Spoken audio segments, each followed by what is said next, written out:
আসসালামু আলাইকুম, কেমন আছেন সবাই? আশা করি ভালো আছেন। আজকে মোটামুটি সকাল থেকে বৃষ্টি, তো বৃষ্টি কিছুক্ষণ হলো থামছে, তো থামার পরে বের হলাম। তো রাস্তায় হালকা হালকা পানি আছে।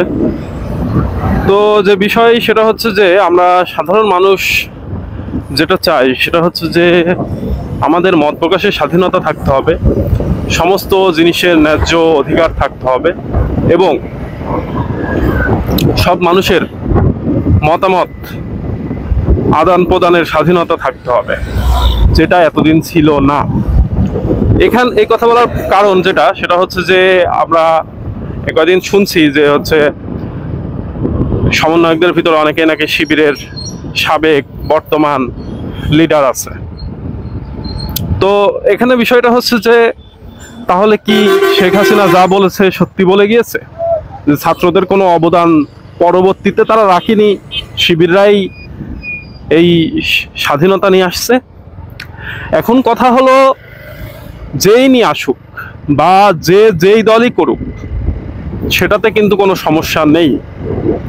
যে যার যার জায়গা থেকে যার যার মতো করে দল করবে, কোনো ব্যাপার না। কিন্তু আওয়ামী লীগ সরকার থাকাকালীন যেরকম বাক স্বাধীনতা হারায় গিয়েছে, মানুষের সাথে মানুষের দ্বন্দ্ব, কেউ কোনো কিছুর বিচার পাওয়ার ক্ষেত্রে অনেক ধরনের সমস্যা, হেলমেট বাহিনী, নানা ধরনের প্রবলেম ফেস হয়েছে। তো এরা তো আর সেই প্রবলেমটা করছে না, এরা এতদিন সেই প্রবলেম করেও আসেনি। শিবির বা হচ্ছে জামাত বলতে আমরা যেটা বুঝি সেটা হচ্ছে যে সন্ত্রাস এটা এইভাবে উপস্থাপন করা হয়েছে, এতদিন এইভাবেই উপস্থাপন করা হয়েছিল, যার কারণে এই কথাগুলো শুনলে আমরা এটাই ভাবি। আপনারা আবার মনে করেন না যে হচ্ছে আমি শিবিরের পক্ষ নিয়ে কথা বলছি। আমি কারোর পক্ষ নিয়ে কথা বলছি না। আমি যেটা বলছি সেটা হচ্ছে যে মানুষ হিসাবে মানুষের যেই দায়িত্ব এবং কর্তব্য, সেই জায়গা থেকে সবাই যদি ঠিক থাকে, যে যার মতো যে দল করে করুক, তাতে আমার কি আসে যায়, আপনার কি আসে যায়, তাই না?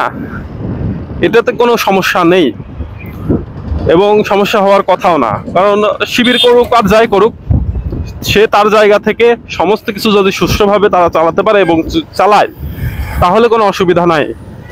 ঠিক আছে? অবশ্য শিবিরের ছেলেপেলেকে দেখলে অবশ্য আপনি বুঝতে পারবেন যে এরা ওই রকম উশৃঙ্খল অথবা কোনো অশান্তি তৈরি করে এরকম না, যতটুকু দেখা যায়। তবে হ্যাঁ, ওরা নির্দিষ্ট একটা লিড না আসা পর্যন্ত কোনো রকম মিছিল মিটিং ওরা করেও না।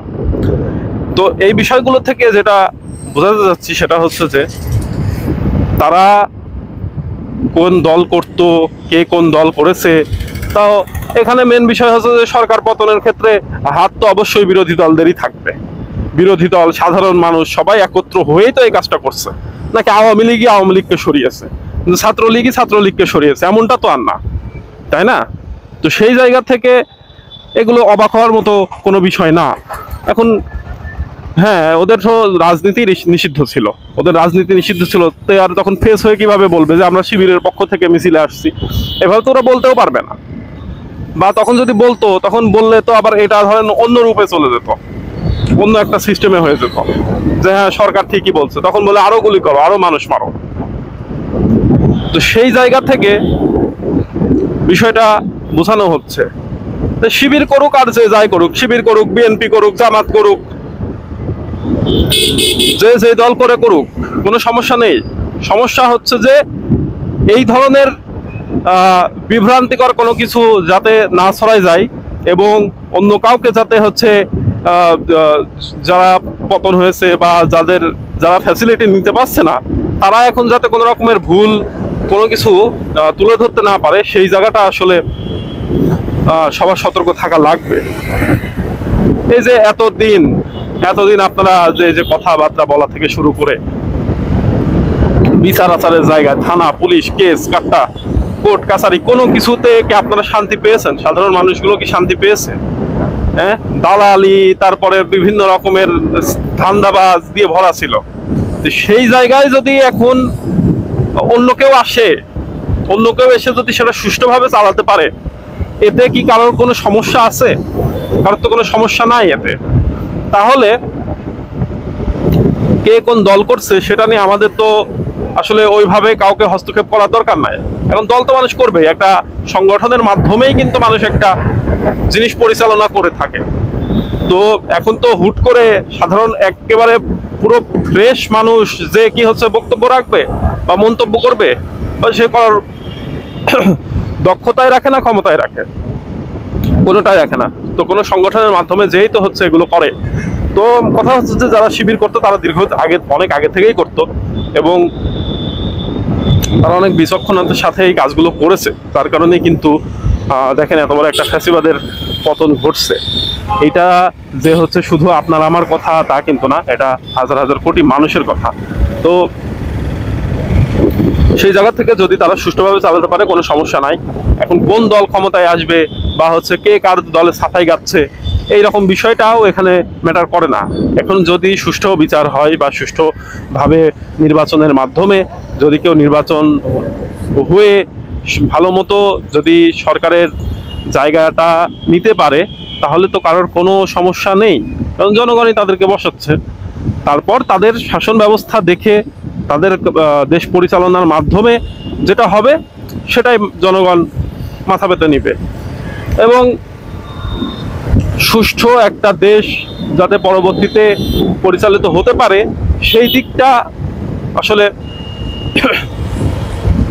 নিশ্চিত হতে হবে।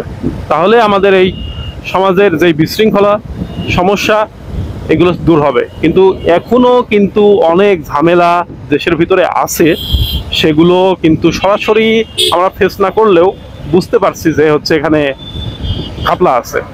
তো সেই জায়গাগুলো আমাদেরকে সতর্ক থাকতে হবে, কারণ দীর্ঘ এত 15-16 বছর ধরে কেউ শাসন করে গিয়েছে, তার উত্তরাধিকার যারা আছে, ঠিক আছে, এবং সুবিধা যারা ভোগ করছে, তারা তো অবশ্যই চাবে যে সে আবার আসুক, নতুন করে একটা দাঙ্গা বাঁধুক এবং নতুন করে একটা ঝামেলা সৃষ্টি হোক, আমরা আবার দেশটাকে আবার আগের মতো নষ্ট করে ফেলি। তো এই হচ্ছে বিষয়। তো এই বিষয়ে আপনাদের মন্তব্য থাকলে অবশ্যই কমেন্টসে জানাবেন, এবং সবাই সবার জায়গা থেকে সতর্ক থাকবেন, তাহলে ভালো হবে এবং আমরাও নিরাপদে থাকতে পারবো। সবাইকে ধন্যবাদ। আসসালামু আলাইকুম। আর আমার চ্যানেলটি সাবস্ক্রাইব করবেন। Thank you.